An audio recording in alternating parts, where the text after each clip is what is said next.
আসসালামু আলাইকুম। বাংলাদেশ বেতার, রাজশাহী। স্থানীয় সংবাদ পড়ছি আসাদুল্লাহ মামুন হাসান। রূপালী মৎস্য স্বনির্ভর দেশ, সবার আগে বাংলাদেশ, এই প্রতিপাদ্যকে সামনে রেখে রাজশাহীতে শুরু হয়েছে জাতীয় মৎস্য সপ্তাহ 2026-এর আনুষ্ঠানিক কার্যক্রম। আজ জেলা শিল্পকলা একাডেমিতে জেলা প্রশাসন ও মৎস্য অধিদপ্তরের উদ্যোগে আয়োজিত উদ্বোধনী অনুষ্ঠানে প্রধান অতিথি ছিলেন ভূমিমন্ত্রী মোহাম্মদ মিজানুর রহমান মিনু। এ নিয়ে বিস্তারিত শুনুন আমাদের সংবাদদাতা আশিকুর রহমানের প্রতিবেদন।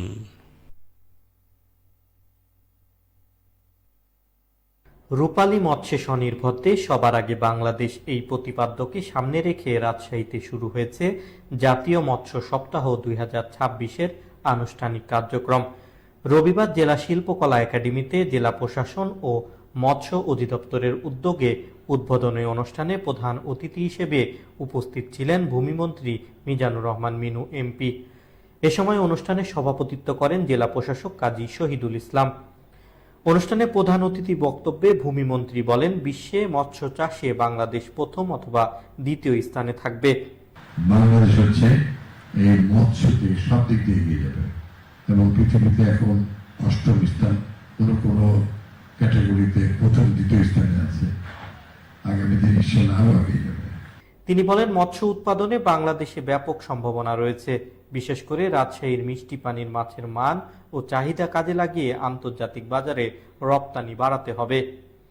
মিষ্টি পানির সঙ্গে মৎস্য চাষ করে বৈদেশিক মুদ্রা অর্জনে বাংলাদেশ হবে পৃথিবীর সবচেয়ে 1-2 নম্বর থাকার দেশ। আর রাজশাহী আমরা সুযোগ করে দিচ্ছি, রাজশাহী থেকে মিনিমাম সিঙ্গাপুর এবং দুবাই আমরা এয়ারপোর্টকে আরো বড় করে এখান থেকে কার্গো, জীবিত মৎস্য হেলিকপ্টার, প্লেনে করে, যেমন রাজশাহী থেকে ঢাকা যাচ্ছে ট্রাকে পানি ভর্তি করে, সেরকম ব্যবস্থা করে বাইরে যান করা যায়, তার জন্য আমরা চেষ্টা থাকবো ইনশাআল্লাহ।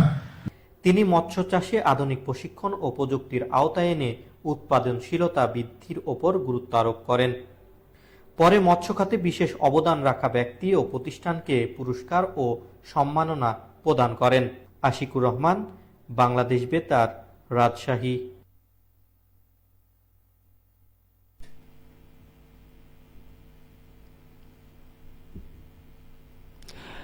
এদিকে নওগাঁয় নানা কর্মসূচির মধ্য দিয়ে জাতীয় মৎস্য পক্ষ শুরু হয়েছে। আজ সকালে অনুষ্ঠানে প্রধান অতিথি ছিলেন জেলা প্রশাসক মোহাম্মদ সাইফুল ইসলাম। কর্মসূচির শুরুতেই উপজেলা পরিষদ চত্বর থেকে একটি বর্ণাঢ্য র্যালি বের হয়ে শহরের প্রধান সড়ক প্রদক্ষিণ করে। এরপর উপজেলা পরিষদ পুকুরে পোনা মাছ অবমুক্ত এবং উপজেলা হলরুমে আলোচনা সভা এবং মৎস্য পুরস্কার প্রদান অনুষ্ঠিত হয়। আলোচনা সভায় বক্তাগণ মাছের উৎপাদন বাড়ানোর উপর গুরুত্ব আরোপ করেন। ক্যাম্পাসে যৌন সহিংসতা, যৌন হয়রানি ও উত্ত্যক্তকরণ রোধে ব্র্যাকের শিক্ষা প্রকল্পের এক প্রতিনিধি দল আজ রাজশাহী বিশ্ববিদ্যালয়ে সফর করেন। এ সময় তারা প্রশাসন ভবন 1-এর কনফারেন্স রুমে উপাচার্য প্রফেসর মোহাম্মদ ফরিদুল ইসলামের সাথে মতবিনিময়ে মিলিত হন। মতবিনিময়কালে প্রতিনিধি দলের প্রধান ব্র্যাকের পরিচালক AFM শাহাদুর রহমান পাবলিক ও প্রাইভেট স্পেসে যৌন সহিংসতা, যৌন হয়রানি ও উত্ত্যক্তকরণ রোধে ব্র্যাকের শিক্ষা প্রকল্পের লক্ষ্য ও উদ্দেশ্য সম্পর্কে অবহিত করেন। প্রকল্প বাস্তবায়নের অংশ হিসাবে তারা রাবির শিক্ষক, শিক্ষার্থী এবং কর্মকর্তা কর্মচারীদের মধ্যে সচেতনতা সৃষ্টির জন্য বিভিন্ন পদক্ষেপ যেমন ওয়ার্কশপ, প্রশিক্ষণ এবং সামগ্রিক সচেতনতা সৃষ্টির বিষয়ে অবহিত করেন।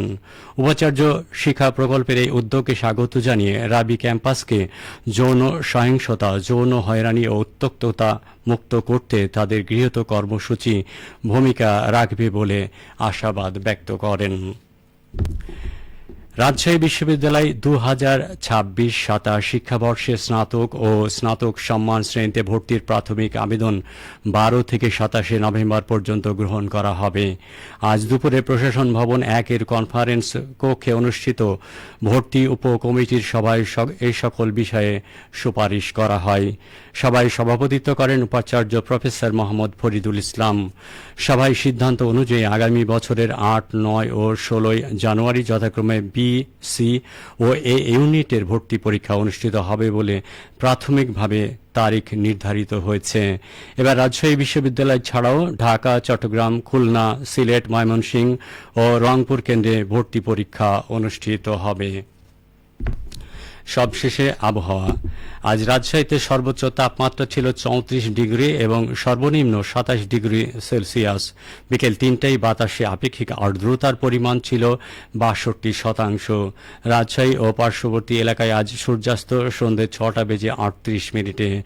সংবাদ শেষ হলো। আমাদের পরবর্তী স্থানীয় ইংরেজি সংবাদ সন্ধ্যে 6:05।